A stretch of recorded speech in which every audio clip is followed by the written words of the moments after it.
C നമ്മൾക്ക് ആർക്കും bottom ലെവലിലുള്ള ഒരാളാവാനുള്ള താല്പര്യമില്ല. We want to be the world leaders. ചിലർക്ക് തോന്നും അയ്യോ ഇതൊന്നും പറ്റില്ല, ഇതൊക്കെ എങ്ങനെയാണ് ഇങ്ങനെയൊക്കെ ചെയ്യാൻ വേണ്ടി കഴിയുക എന്ന് തോന്നുന്ന ആൾക്കാരുണ്ടാവും. നമ്മൾ MBBS ഒക്കെ ജോയിൻ ചെയ്താൽ ആദ്യത്തെ 3 മാസം 4 മാസം 5 മാസമൊക്കെ നമ്മൾ ഭയങ്കര സ്ട്രഗിൾ ആയിരിക്കും. അത് പഠിക്കാനുള്ള സ്ട്രഗിൾ അല്ല, ഡെയിലി 8 hours 9 hours ഒക്കെ നമ്മൾ ഇതിനകത്തേക്ക് ഡെയിലി സ്പെൻഡ് ചെയ്യേണ്ടി വരും. എല്ലാ ദിവസവും വർക്ക് എടുക്കുന്നത് പോലെയാണ്. നമ്മളിങ്ങനെ പലപ്പോഴായിട്ട് പല വീഡിയോസിൽ കണ്ടിട്ടുണ്ട് 40,000 രൂപയും 30,000 രൂപയൊക്കെ സാലറി എന്നുള്ള കാര്യം. I don't think it is nothing four ഒരു ഗവൺമെന്റ് മെഡിക്കൽ കോളേജിലൊക്കെ പഠിച്ച് പുറത്തിറങ്ങി വളരെ കാലിബറുള്ള ഒരാളെ പറ്റിയിട്ടാണെന്ന് എനിക്ക് ഒരിക്കലും തോന്നിയിട്ടില്ല. സോ ഇതിനകത്ത് ശരിക്കും ആരാണ് റിപ്പീറ്റ് ചെയ്യേണ്ടത്, ആരാണ് റിപ്പീറ്റ് ചെയ്യാൻ പാടില്ല എന്നുള്ളതിന്റെ വേറൊരു പെർസ്പെക്റ്റീവിൽ നമുക്കൊന്ന് സംസാരിച്ച് നോക്കാം എന്നുള്ളതാണ്. നമ്മളിൽ ആരൊക്കെയാണ് ഇനി ഒരു വർഷം കൂടി റിപ്പീറ്റ് ചെയ്യേണ്ടതെന്ന് പറഞ്ഞിട്ട് ഇതിന് തൊട്ട് മുന്നേ ഒരു വീഡിയോ ചെയ്തിട്ടുണ്ടായിരുന്നു. അതിന്റെ ഒരു സെക്കൻഡ് പാർട്ടായിട്ട് തന്നെയാണ് ഈ വീഡിയോയിൽ വരുന്നുണ്ടാകുക. സോ ഇതിനകത്ത് ശരിക്കും ആരാണ് റിപ്പീറ്റ് ചെയ്യേണ്ടത്, ആരാണ് റിപ്പീറ്റ് ചെയ്യാൻ പാടില്ല എന്നുള്ളതിന്റെ വേറൊരു പെർസ്പെക്റ്റീവിൽ നമുക്കൊന്ന് സംസാരിച്ച് നോക്കാം എന്നുള്ളതാണ്. ശരിക്കും നമ്മളുടെ ഡോക്ടർ ലൈഫ് എന്ന് പറയുന്ന ഒരു സാധനം, ഡോക്ടർ ആയി കഴിഞ്ഞു കഴിഞ്ഞാൽ നമുക്ക് മുന്നോട്ട് കൊണ്ടുപോകാൻ വേണ്ടി പറ്റുന്ന ഒരു ലൈഫ് സ്റ്റൈല് അതെന്താണെന്ന് വ്യക്തമായിട്ട് മനസ്സിലാക്കുക എന്നുള്ളതാണ് ഇതിൻ്റെ ഒരു പ്രധാനപ്പെട്ട സ്റ്റെപ്പ് ഉണ്ടാവുക. അപ്പോൾ അത് വെച്ചിട്ട് നമുക്ക് മനസ്സിലാവും yes I am such a person എന്ന് നമുക്ക് ചിലർക്ക് തോന്നും അയ്യോ ഇതൊന്നും പറ്റില്ല, ഇതൊക്കെ എങ്ങനെയാണ് ഇങ്ങനെയൊക്കെ ചെയ്യാൻ വേണ്ടി കഴിയുക എന്ന് തോന്നുന്ന ആൾക്കാരുണ്ടാവും. തീർച്ചയായിട്ടും ഇതിനെ ബേസ് ചെയ്തിട്ട് നമുക്ക് ഒരു വർഷം കൂടി ഡ്രോപ്പ് ചെയ്യണോ വേണ്ടയോ എന്നുള്ള രൂപത്തിലേക്ക് നമുക്ക് തീരുമാനം എടുക്കാൻ വേണ്ടി പറ്റും എന്നുള്ളതാണ് കാര്യം ഉണ്ടാവുക. ശരിക്കും നമ്മൾ ചോദിക്കുകയാണ് എന്താണ് ഈ ഡോക്ടർ ലൈഫ് എന്ന് ചോദിക്കുന്ന ഒരു പ്രധാനപ്പെട്ട കാര്യമുണ്ട്. നിങ്ങൾക്ക് സോഷ്യൽ മീഡിയയിൽ നോക്കിക്കഴിഞ്ഞാൽ ഒരുപാട് റീലുകൾ കണ്ടന്റുകൾ നിങ്ങൾക്ക് കാണാൻ വേണ്ടി പറ്റും. ഐ തിങ്ക് ലൈക്ക് ഡോക്ടർ ആയിട്ടുള്ള ആൾക്കാരും ഡോക്ടർ അല്ലാത്ത ആൾക്കാരും ഹോസ്പിറ്റലായിട്ട് ബന്ധമുള്ളവരും ബന്ധമില്ലാത്തവരൊക്കെ പോസ്റ്റ് ചെയ്യുന്ന വീഡിയോസ് നമുക്ക് അതിനകത്ത് കാണാൻ വേണ്ടി പറ്റുന്നുണ്ട്. സോ അതിനകത്ത് ഏറ്റവും പ്രധാനമായിട്ടും ഇപ്പോൾ ഡോക്ടേഴ്സ് തന്നെയാണെങ്കിലും അവർ പഠിച്ചുകൊണ്ടിരിക്കുന്ന കാലത്തിനെ പറ്റിയിട്ട് PG ചെയ്യുന്ന കാലത്തെ പറ്റിയിട്ടൊക്കെ അവർ സംസാരിക്കാറുണ്ട്. സോ ആ സമയത്തൊക്കെ ആളുകൾ ഇങ്ങനെ പറയുമ്പോൾ ഞാൻ കണ്ടിട്ടുള്ളത് കേട്ടോ, ഞാൻ കാണുന്ന റീലുകളുടെ മാത്രം പ്രത്യേകതയാണോ എന്ന് അറിയില്ല, ഞാൻ കാണുന്ന റീലുകളിലൊക്കെ കുറേ അധികം ആളുകൾക്ക് ഭയങ്കര ഫ്രസ്ട്രേറ്റഡ് ആണ്, ഇതെന്താണ് ഇങ്ങനെ, ഇത് കുറേ ഉണ്ടല്ലോ ചെയ്യാൻ എന്നുള്ള രൂപത്തിൽ പറയുന്ന തരത്തിലുള്ള സംഗതിയുണ്ട്. So what is this medical journey and how it is look like എന്നുള്ളൊരു കാര്യം നമുക്ക് പറയാം. Like and what is like അതിനകത്ത് ഹാപ്പി പേഴ്സൺസ് എന്താ ചെയ്യുന്നത് എന്നുള്ള കാര്യം നമുക്ക് ആദ്യം ഒന്ന് ഡിസ്കസ് ചെയ്ത് നോക്കാം. So that you will understand that thing, ഇത് നമുക്ക് സ്യൂട്ടബിൾ ആണോ എന്നുള്ള കാര്യം. ശരിക്കും ഹാപ്പി ആയിട്ടുള്ള ആളുകൾ നമ്മൾ മനസ്സിലാക്കുന്നത് വെച്ചാൽ നമ്മൾ പഠിക്കാനുള്ളത് MBBS പഠിക്കുന്ന സമയത്ത് ടോട്ടൽ 19 സബ്ജക്റ്റുകൾ നമുക്ക് പഠിക്കാനുണ്ട്. 1-2 ഷോർട്ട് സബ്ജക്റ്റുകളൊക്കെ കൂട്ടി വെച്ച് കഴിഞ്ഞാൽ 20+ സബ്ജക്റ്റുകൾ നമുക്ക് പഠിക്കാനുണ്ട്. നമ്മൾ വെരി ഫസ്റ്റ് ഇയറിൽ നമ്മൾ ജോയിൻ ചെയ്യുന്ന സമയത്ത് അനാട്ടമി, ഫിസിയോളജി, ബയോകെമിസ്ട്രി എന്ന് പറയുന്ന 3 സബ്ജക്റ്റുകൾ ഉണ്ടാവാം. അനാട്ടമി നമ്മൾ എല്ലായ്പ്പോഴും കേട്ടിട്ടുള്ള പോലെ തന്നെ മനുഷ്യ ശരീരം, മൃതദേഹങ്ങൾ, മരിച്ചുപോയ ആളുകൾ, നമ്മൾ മൃതദേഹം എന്ന് അദ്ദേഹത്തിന് വിളിക്കാറില്ല, അവരെ വിളിക്കാറുള്ളത് കെഡാവേഴ്സിനാണ് വിളിക്കുക. അത് നമ്മൾ കത്തിയൊക്കെ ഉപയോഗിച്ച് തുറന്ന് കണ്ട് അതിനുള്ളിലുള്ള ഓരോ സംഗതികൾ, ഓരോ മസിലുകൾ, പേശികൾ, നെർവുകൾ, നമ്മുടെ ഞരമ്പുകൾ, ആർട്ടറികൾ, വെയിനുകൾ, അങ്ങനത്തെ ഓരോ സാധനങ്ങൾ, ഓരോ എല്ലുകൾ, അതിൻ്റെ സ്ട്രക്ചറൊക്കെ നമുക്ക് നേരിട്ട് കണ്ടതിന് ശേഷം നമ്മൾ അതൊക്കെ മൈക്രോസ്കോപ്പിലൂടെ കണ്ടുമൊക്കെ പഠിക്കുന്ന, അതിൻ്റെ സ്ട്രക്ചർ പഠിക്കുന്ന ഒരു ഭാഗമാണ് അനാട്ടമി എന്ന് പറയുന്ന സാധനം. ഫിസിയോളജി എന്ന് പറഞ്ഞാൽ ഈ സ്ട്രക്ചേഴ്സ് എല്ലാം എങ്ങനെ പ്രവർത്തിക്കുന്നു എന്നുള്ളതാണ് പറയുക. ഹാർട്ട് പ്രവർത്തിക്കുന്നത് എങ്ങനെ, ബ്രെയിൻ പ്രവർത്തിക്കുന്നത് എങ്ങനെ, കൈ പ്രവർത്തിക്കുന്നത് എങ്ങനെ, കാല് പ്രവർത്തിക്കുന്നത് എങ്ങനെ, അങ്ങനെ മുതൽ കണ്ണ്, മൂക്ക്, ചെവി, ഓരോ ഓർഗൻസിൻ്റെ പ്രവർത്തനങ്ങൾ. തൊട്ടപ്പുറത്തേക്ക് പോകുമ്പോൾ ബയോകെമിസ്ട്രി, ഇതിൻ്റെ ഉള്ളിലേക്ക് നടക്കുന്ന കെമിക്കൽ റിയാക്ഷൻസിനെ പറ്റി പഠിക്കുന്ന സബ്ജക്റ്റാണ്. ഇതാണ് നമ്മുടെ വെരി ഫസ്റ്റ് ഇയറിൽ നമ്മൾ പഠിക്കാനുള്ള ഒരു കാര്യം. കേൾക്കുമ്പോൾ വളരെ സിമ്പിളാണ്, വളരെ രസമുള്ള കാര്യമാണെന്ന് അറിയാൻ വേണ്ടി പറ്റും. പക്ഷെ നമ്മൾ മനസ്സിലാക്കേണ്ടത് ഇത് ഓരോന്നും സെപ്പറേറ്റ് PG സബ്ജക്റ്റുകളാണ്. എന്ന് പറഞ്ഞു കഴിഞ്ഞാൽ അനാട്ടമിയിൽ മാത്രം 4 വർഷത്തെ MS അനാട്ടമി എന്ന് പറയുന്ന PG ചെയ്യാൻ വേണ്ടി പറ്റും. ബയോകെമിസ്ട്രിയിൽ നമുക്ക് MD ബയോകെമിസ്ട്രി ചെയ്യാൻ വേണ്ടി പറ്റും 4 വർഷം എടുത്തിട്ട്. അതുപോലെ MD ഫിസിയോളജി ചെയ്യാൻ വേണ്ടി പറ്റും 4 വർഷം എടുത്തിട്ട്. അതായത് ഈ ബയോകെമിസ്ട്രി, അനാട്ടമി, ഫിസിയോളജി ഒക്കെ മുഴുവനായിട്ട് മനസ്സിലാവാൻ വേണ്ടി പോകുന്നത് തീർച്ചയായിട്ടും 4 വർഷം PG പഠിച്ച ഒരാൾക്കാണ് ഇത് മുഴുവനായിട്ടും, അതായത് ഒരു 100% എന്നുള്ള രൂപത്തിൽ നമുക്ക് മനസ്സിലാവുക, അത് ഉൾക്കൊള്ളാൻ വേണ്ടി സാധിക്കുന്നുണ്ടാവുക. ഫസ്റ്റ് ഇയറിൽ 1 കൊല്ലം കൊണ്ട് ഈ 3 സബ്ജക്റ്റും പഠിക്കുന്ന ഒരു ഫസ്റ്റ് ഇയർ മെഡിക്കൽ സ്റ്റുഡൻറ്റിനെ സംബന്ധിച്ചിട്ട് നോക്കുന്ന സമയത്ത് ഇത് മൊത്തം നമ്മൾ പഠിച്ചു അടിമുടി തെളിച്ച് ഒരു അറ്റം മൂലം വിടാതെ നമ്മൾ ബയോളജിയുടെ NCERT പഠിച്ചതുപോലെ പഠിക്കാൻ വേണ്ടി പറ്റുക എന്ന് പറയുന്നത് അത്രത്തോളം പ്രാക്ടിക്കലി പോസിബിൾ ആയിട്ടുള്ള കാര്യമല്ല. കാരണം ഇത് മാത്രം പഠിക്കാൻ 4 കൊല്ലം വേറെ വേണ്ടി വരുന്ന ഒരു സാധനം ഉണ്ടാവുക. നമ്മൾ എന്താ ചെയ്യുക? ശരിക്കും നമ്മൾ 100% പഠിക്കുകയല്ല ചെയ്യുക. പകരം ക്ലിനിക്കലി റെലവൻ്റ് ആയിട്ടുള്ള നമ്മളുടെ ഫ്യൂച്ചർ മെഡിക്കൽ പ്രാക്ടീസിലേക്ക് ആസ് എ ഡോക്ടറായിട്ട് വർക്ക് ചെയ്യുന്ന സമയത്ത് നമുക്ക് ആവശ്യമുള്ള കാര്യങ്ങൾ നമ്മൾ അതിനകത്തുനിന്ന് പഠിച്ചെടുക്കുക എന്നുള്ളതാണ് ചെയ്യുക. അപ്പോൾ നമ്മൾ പഠിക്കുന്നതിന് ടോട്ടൽ എമൗണ്ട് ഒക്കെ നോക്കിയാൽ 60%, 70% അങ്ങനത്തെ ഒരു രൂപത്തിലേക്കായിരിക്കും നമ്മൾ പഠിക്കേണ്ടത്. മൊത്തത്തിലൊരു ഓവർവ്യൂ വളരെ സോളിഡായിട്ട് ഉണ്ടാക്കിയെടുക്കുക എന്നുള്ളതാണ്. വളരെ ഡെപ്തിലുള്ള കാര്യങ്ങളൊന്നും നമ്മൾ അതൊന്നും പഠിക്കുന്നുണ്ടാവില്ല എന്നുള്ളതാണ് കാര്യം. അതാണ് 3 സബ്ജക്റ്റുകൾ വരെ. അപ്പോൾ ഇത് പഠിച്ചെടുക്കാൻ വേണ്ടിയിട്ടില്ലെങ്കിൽ ഈ പഠന രീതി പഠിച്ചെടുക്കാൻ വേണ്ടിയിട്ട് തന്നെ കുറേ സമയം എടുക്കും. നമ്മൾ MBBS ഒക്കെ ജോയിൻ ചെയ്താൽ ആദ്യത്തെ 3 മാസം 4 മാസം 5 മാസമൊക്കെ നമ്മൾ ഭയങ്കര സ്ട്രഗിൾ ആയിരിക്കും. അത് പഠിക്കാനുള്ള സ്ട്രഗിൾ അല്ല, പകരം പഠിക്കാനുള്ള രീതി പഠിക്കാനുള്ള സ്ട്രഗിൾ ആയിരിക്കും. വൺസ് അത് കിട്ടിക്കഴിഞ്ഞ് കഴിഞ്ഞാലാണ് നമുക്ക് മുന്നോട്ടേക്ക് അടിപൊളിയായിട്ട് നമുക്ക് മുന്നോട്ട് പോകാൻ വേണ്ടി പറ്റുന്നുണ്ടാവുക. ഒന്ന്. രണ്ടാമത്തെ കാര്യം, നമ്മൾ മുന്നോട്ട് പോകുമ്പോൾ അടുത്ത വർഷം നമുക്ക് 3 സബ്ജക്റ്റുകൾ പ്രധാനമായിട്ടും ഫാർമക്കോളജി, മരുന്നുകളെ പറ്റിയിട്ടുള്ള മുഴുവൻ കാര്യങ്ങളും, ഓരോ മരുന്നും എന്താണ്, എങ്ങനെയാണ്, എവിടെയാണ് വർക്ക് ചെയ്യുന്നത്, അതിൻ്റെ സൈഡ് എഫക്റ്റുകൾ, അതിൻ്റെ എഫക്റ്റുകൾ, നമ്മൾ എങ്ങനെ യൂസ് ചെയ്യണം എന്നുള്ള കാര്യങ്ങൾ പഠിക്കുന്നത്. പത്തോളജി, ഓരോ അസുഖങ്ങൾ എങ്ങനെ ഉണ്ടായി വരുന്നു എന്ന് പറയുന്ന പത്തോളജി എന്ന് പറയുന്ന സബ്ജക്റ്റ് ഉണ്ട്. മൈക്രോബയോളജി, സൂക്ഷ്മാണുക്കളെ പറ്റിയിട്ടുള്ള പഠനം കാര്യങ്ങൾ ചെയ്യാനുണ്ട്. അതിനോടൊപ്പം തന്നെ നമ്മൾ ക്ലിനിക്കിലെത്തുന്നതെന്ന് പറഞ്ഞു കഴിഞ്ഞാൽ നമ്മൾ വാർഡിൽ OPയിലൊക്കെ പേഷ്യൻസ് ആയിട്ട്, പേഷ്യൻ്റ് എന്ന് പറയുന്നതിനേക്കാളും മറ്റ് അസുഖമുള്ള മനുഷ്യന്മാരായിട്ട് നമ്മൾ ഇടപഴകാൻ തുടങ്ങും. അവിടെ ഇടപഴകാൻ തുടങ്ങുന്ന സമയത്ത് അവിടെ നമ്മൾ പേഷ്യൻ്റ് കെയർ എന്ന് പറയുന്ന മെഡിക്കൽ പ്രൊഫഷൻ്റെ രണ്ടാമത്തെ പില്ലർ ബിൽഡ് ചെയ്യാൻ വേണ്ടി തുടങ്ങുകയാണ്. ഒന്നാമത്തെ പില്ലർ ഡെഫിനറ്റ്ലി നോളജ് തന്നെയാണ്, വിവരം ഉണ്ടാക്കുക എന്നുള്ളതാണ്.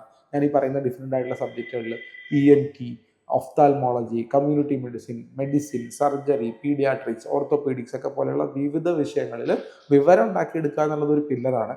അതിനോടൊപ്പം തന്നെ സെക്കൻഡ് ഇയർ ഓൺവേർഡ്സ് തന്നെ പേഷ്യൻ്റ് കെയർ എന്ന് പറയുന്ന സാധനം വരും. പേഷ്യൻ്റ് കെയർ എന്ന് പറഞ്ഞാൽ നമ്മുടെ മുന്നിൽ വരുന്ന, basically I can call it as like human care also. നമ്മുടെ മുന്നിൽ വരുന്ന ആളുകളെ, അവരുടെ വിഷമങ്ങളെ, അവർ പറയുന്ന കാര്യങ്ങളെ ശ്രദ്ധയോടുകൂടി ഇരുന്ന് കേൾക്കാനും, അവർ പറയുന്ന കാര്യങ്ങളിൽ നമ്മൾ വേണ്ടത് മനസ്സിലാക്കിയെടുക്കാനും, വേണ്ടത് ചോദിച്ചറിയാനും, അവരെ തൊട്ട് തലോടിയും മറ്റു കാര്യങ്ങൾ ചെയ്തുമൊക്കെ എക്സാമിൻ ചെയ്തും പരിശോധിച്ചും കാര്യങ്ങൾ മനസ്സിലാക്കാനും, ഡയഗ്നോസ് ചെയ്യാനും, ട്രീറ്റ് ചെയ്യാനും, അവർക്ക് വേണ്ട ഉപദേശങ്ങൾ കൊടുക്കാനും, ഒരു പരിധിവരെ അവരെ ആശ്വസിപ്പിക്കാനും ഒക്കെ നോക്കുന്ന തരത്തിലുള്ള കാര്യങ്ങൾ. അത് ഈ നോളജിൻ്റെ ബാക്ക്ഗ്രൗണ്ടിൽ നമ്മൾ ചെയ്യുന്ന ഒരു പ്രോസസ്സാണ് ഉണ്ടാവുക. ഇത് ചെയ്യുമ്പോൾ നമുക്ക് എത്രത്തോളം ഇഷ്ടമുണ്ട്, എത്രത്തോളം രസകരമാണ് എന്നുള്ള കാര്യങ്ങൾ കൂടി നോക്കണം. ഇനി ഇത്ര കാര്യങ്ങളൊക്കെ ചെയ്യാൻ വേണ്ടിയിട്ട് എത്ര സമയം നമുക്ക് സ്പെൻഡ് ചെയ്യേണ്ടി വരും എന്ന് വെച്ചാൽ, ഡെയിലി 8 hours 9 hours ഒക്കെ നമ്മൾ ഇതിനകത്തേക്ക് ഡെയിലി സ്പെൻഡ് ചെയ്യേണ്ടി വരും. എല്ലാ ദിവസവും വർക്ക് എടുക്കുന്നത് പോലെയാണ്. ആസ് എ ഡോക്ടർ ആവുക എന്ന് പറയുന്ന ഒരു കാര്യത്തിൽ നമ്മളിങ്ങനെ ഫൗണ്ടേഷൻ മുതൽ തന്നെ ഇങ്ങനെ ബിൽഡ് ചെയ്ത് മേളിലേക്ക് വരുന്ന ഒരു കാര്യമാണ്. അപ്പോൾ ആ ജേർണിയിൽ നമ്മളൊരു 8-9 hours ഒക്കെ എവറി ഡേ സ്പെൻഡ് ചെയ്യേണ്ടതായിട്ട് വരും. ഇതിങ്ങനെ സ്പെൻഡ് ചെയ്ത് പോകുമ്പോൾ നമുക്ക് എന്താണെന്ന് വെച്ചാൽ നമ്മുടെ നോളജ് ഇങ്ങനെ ഗ്രോ ചെയ്ത് മുന്നോട്ടേക്ക് വരും. നമ്മുടെ പേഷ്യൻ്റ് കെയർ, നമ്മളൊരു ഹ്യൂമൻ ആസ്പെക്ട് കുറച്ചും കൂടി ബെറ്റർ ആയിട്ട് വരും. ആളുകളെ കേൾക്കാനും മനസ്സിലാക്കാനും നമ്മൾ കൂടുതൽ ശ്രമിക്കും. പിന്നെ സയൻസിൽ ബാക്ക്ഗ്രൗണ്ടിൽ നമ്മൾ പഠിക്കുന്നത് കൊണ്ട് ആളുകൾ സംസാരിക്കുന്ന രീതികൾ കുറച്ചും കൂടി സയൻറ്റിഫിക് ആയിട്ട് മനസ്സിലാക്കാനും കൂടി നമ്മൾ പറ്റും. അങ്ങനെ മുന്നോട്ട് വന്നിട്ടാണ് നമ്മുടെ ഒരു MBBS ലൈഫ് മുന്നോട്ട് തീരുന്നുണ്ടാവുക. ഫൈനൽ ഇയർ ഒക്കെ ആകുമ്പോഴത്തേക്ക് നമ്മൾ നല്ല രൂപത്തിൽ നിൽക്കും. അപ്പോൾ നിങ്ങൾ ചിന്തിക്കുന്ന ഒരു പ്രധാനപ്പെട്ട പോയിന്റ് ഉണ്ട്, സാറേ 8-9 മണിക്കൂറൊക്കെ വേറൊരു കോഴ്സിനും പഠിക്കേണ്ട ആവശ്യമില്ലല്ലോ എന്ന്.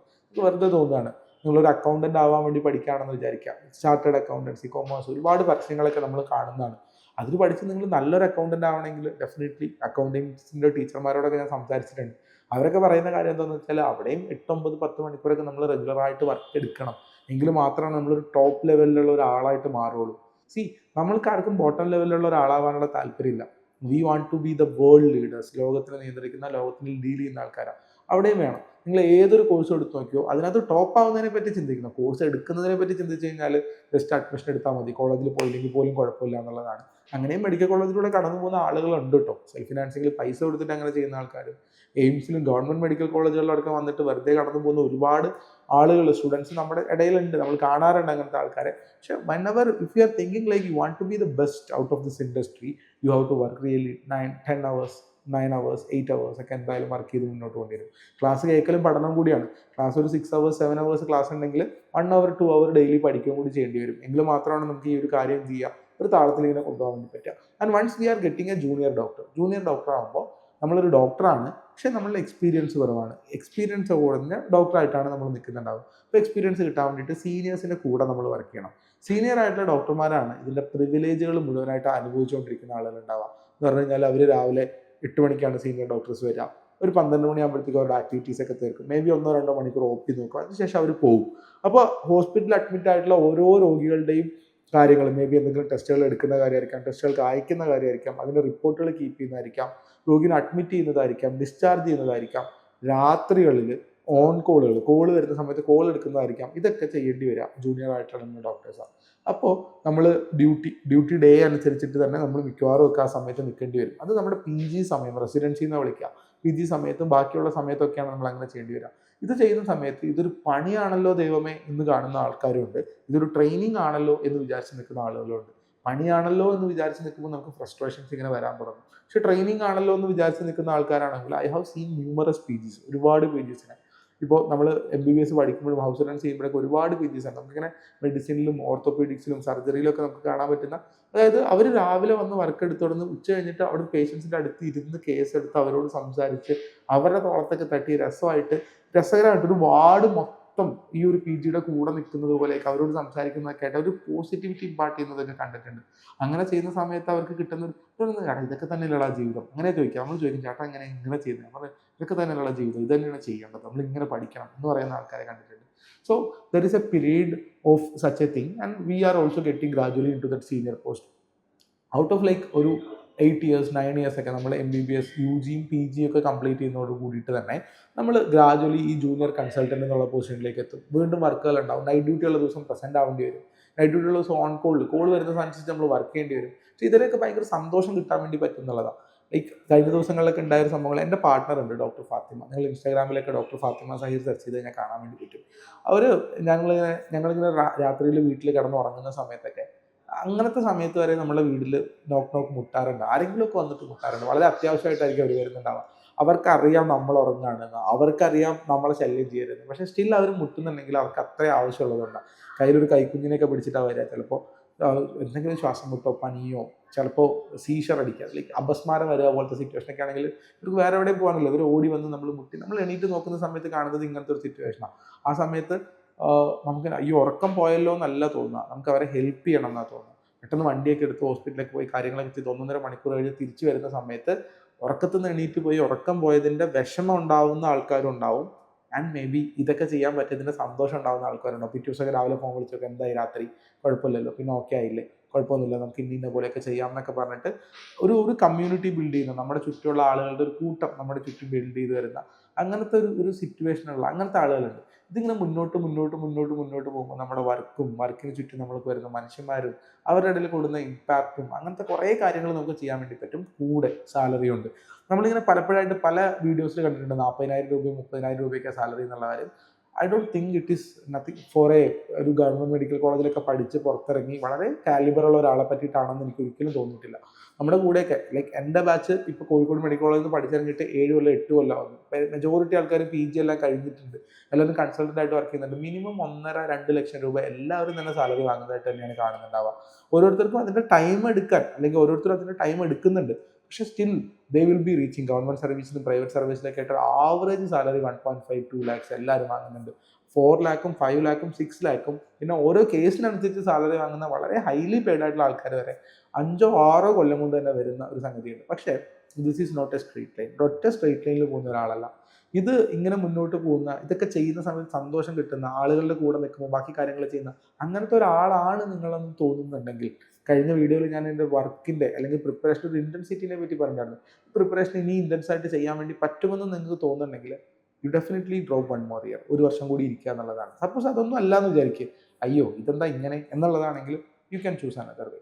ഇത് എല്ലാവർക്കും പറഞ്ഞിട്ടുള്ളൊരു പണിയാണെന്നോ അല്ലെങ്കിൽ എല്ലാവരെ കൊണ്ട് ചെയ്യാൻ വേണ്ടി പറ്റുന്ന ഒരു കാര്യമാണെന്നോ ഉള്ളതൊന്നും അല്ല ഉണ്ടാവുക. This is four somebody who is having that kind of grit, ഒരു എന്താ പറയുക, ഒരു ഗ്രിറ്റ് ഉള്ള ആൾക്കാർക്ക്, അവർക്ക് അങ്ങനത്തെ ഒരു പവറുള്ള ആൾക്കാർക്ക് അവർക്കുള്ള സാധനം. ആൻഡ് നമ്മളുടെ ഈ നോളജ്, പേഷ്യൻ്റ് കെയർ, പിന്നെ നമ്മളുടെ തന്നെ താല്പര്യങ്ങൾ, സംഗതികളൊക്കെ വെച്ച് മുന്നോട്ട് പോകുന്ന സമയത്ത് we will learn a lot from this persons. നമ്മുടെ മുന്നിൽ വരുന്ന ഹ്യൂമൻസിൻ്റെ ഉള്ളിൽ നിന്ന് ഒരുപാട് ലേൺ ചെയ്യാൻ വേണ്ടി പറ്റുന്ന, ഒരുപാട് എക്സ്പീരിയൻസ് ചെയ്യാൻ വേണ്ടി പറ്റുന്ന ഒരു സംഗതിയായിട്ടാണ് തോന്നുന്നുണ്ടാവുക. And to be very frank, I love to be a doctor. ഞാൻ എങ്ങനെയോ ഇവിടെ ഒരു നീറ്റ് മെൻറ്റർ എന്നൊക്കെയുള്ള രൂപത്തിലേക്ക് എത്തിപ്പെട്ട ഒരാളാണ്. എങ്ങനെയൊക്കെയോ എന്തൊക്കെയോ സാഹചര്യങ്ങൾ കൊണ്ട് ഇങ്ങനെ വന്നു പെട്ടതാണ്. If it is possible for me, ദിവസത്തിൽ 1 മണിക്കൂർ 1/2 മണിക്കൂർ ബാക്കിയുണ്ടെങ്കിൽ I would like to talk to humans. ബാക്കി ആൾക്കാരുടെ കൂടെ ഇരിക്കാനും അവരുടെ വിഷമങ്ങൾ കേൾക്കാനും നമ്മളുടെ നോളജ്, നമ്മളുടെ എക്സ്പെർട്ടൈസ് ഉപയോഗിച്ചിട്ട് അത് സോൾവ് ചെയ്ത് കൊടുക്കാനുള്ള ഒരു സംഗതി തന്നെയാണ് നമ്മുടെ ലൈഫിൽ ഇപ്പോഴും ഉണ്ടാവുക. അത് ചെയ്യുന്നതിൽ പറ്റുന്നത് കൊണ്ടാണ് നിങ്ങളിൽ അങ്ങനെ ചെയ്യാൻ ആഗ്രഹമുള്ള ആൾക്കാരെ ഈ പ്രൊഫഷനിലേക്ക് ഇൻവൈറ്റ് ചെയ്യുന്നുണ്ടാവുക. I don't think you will not find the exact details of this thing in any social media. കിട്ടുന്നുണ്ടാവില്ല. ഞാൻ പറയാം, ധൈര്യമായിട്ട് മുന്നോട്ട് വരണം എന്നുള്ളത്. ധൈര്യമായിട്ട് മുന്നോട്ട് വരണം, കാര്യമായിട്ട് കേൾക്കണം. If you think you are A doctor material, you can dedicate your life. അടിപൊളിയായിട്ട് തന്നെ ഡെഡിക്കേറ്റ് ചെയ്യുക എന്ന് പറഞ്ഞാൽ ഉറക്കം മൊത്തം ഡെഡിക്കേറ്റ് ചെയ്യുക, ശമ്പളം മൊത്തം ഡെഡിക്കേറ്റ് ചെയ്യാന്നൊന്നുമല്ല. കൃത്യമായിട്ട് ഉറങ്ങി ഒരു പേഴ്സണൽ ലൈഫ് പാരലലി ബിൽഡ് ചെയ്തെടുത്ത് നല്ല ഏർണിങ്സ് ഒക്കെ കൊണ്ട് ഇതുപോലെ ആളുകളുടെ ഇടയിൽ വർക്ക് ചെയ്യാനൊക്കെ ഒരു വില്ലിംഗ് ആയിട്ടുള്ള ഒരു ഗ്രൂപ്പിൽ പെട്ട ആളാണ് നിങ്ങളെങ്കിൽ you have to drop. Definitely ചെയ്യണം. 1 വർഷം കൂടി ഇരിക്കുക, ഇരുന്ന് പഠിക്കുക. ഇതിനെ പറ്റിയിട്ട് പബ്ലിഷ് ചെയ്ത കഴിഞ്ഞ വീഡിയോ ഉണ്ട്, ആ വീഡിയോ കൂടി ഒന്ന് കണ്ടേക്കുക. അതിനകത്ത് പ്രിപ്പറേഷൻ വെച്ചിട്ട് ലാസ്റ്റ് ഇയറിലെ പ്രിപ്പറേഷൻ വെച്ചിട്ട് നമ്മൾ എങ്ങനെ ചൂസ് ചെയ്യേണ്ടതെന്ന് പറയുന്നുണ്ട്. അതും കൂടി ഒന്ന് കണ്ടു നോക്കിയേക്കാം. നിങ്ങളുടെ അഭിപ്രായങ്ങളും നിർദ്ദേശങ്ങളും എന്തെല്ലാമാണോ? പലരും പലതും പറയുന്നുണ്ട് എന്നുള്ള കാര്യം എനിക്ക് വളരെ വ്യക്തമായിട്ട് അറിയാം. പക്ഷെ പകുതി അർദ്ധ സത്യങ്ങളോ പകുതി ഫീൽഡായിട്ട് ബന്ധമില്ലാത്ത ആളുകളോ അല്ലെങ്കിൽ മിസ്ജഡ്ജഡ് ആയിട്ട് കഴിഞ്ഞ 10 കൊല്ലം മുന്നോ 15 കൊല്ലം മുന്നോ ആരൊക്കെയോ മിസ്ജഡ്ജ് ചെയ്തിട്ട് ഡോക്ടറായ ലൈഫ് സിമ്പിളായിട്ട് രക്ഷപ്പെടുമെന്ന് പറഞ്ഞതുകൊണ്ട് എടുത്ത ആളുകളൊക്കെയാണ് കൂടുതലുണ്ടാവുക. ഇതിൽ വളരെ ഇൻട്രസ്റ്റഡ് ആയിട്ട് നിൽക്കുന്ന ആളുകൾ, എത്രയോ പ്രൊഫസർമാർ, എത്രയോ സീനിയർ ഡോക്ടർമാർ വളരെ ഇൻട്രസ്റ്റോട് കൂടിയിട്ട് ഈ ജോബ് വളരെ വളരെ ആത്മാർത്ഥതയോട് ചെയ്തുകൊണ്ടിരിക്കുന്നു. ആ ഒരു പാത്ത് നമ്മുടെ മുന്നിൽ ഓപ്പൺ ഉണ്ട് എന്നുള്ള കാര്യം ഓർക്കുക. അതിലേക്ക് നമ്മൾ കാലെടുത്ത് വെക്കുന്നതോട് കൂടിയിട്ട് definitely we are going to be the one who the world needs. ലോകത്തിന് ആവശ്യമുള്ള ഒരാളായിട്ട് നമുക്ക് മാറാൻ വേണ്ടി പറ്റും. അങ്ങനെ പറ്റട്ടെ എന്നുള്ളതാണ്. നിങ്ങൾക്ക് താല്പര്യമുള്ള ആളുകളൊക്കെ അത്തരത്തിലുള്ള ഡോക്ടർ ആവുമെന്നുള്ള പ്രതീക്ഷയോടെ വിശ്വാസത്തോടെ അടുത്ത വീഡിയോയിൽ വീണ്ടും കണ്ടുപിടിക്കാം.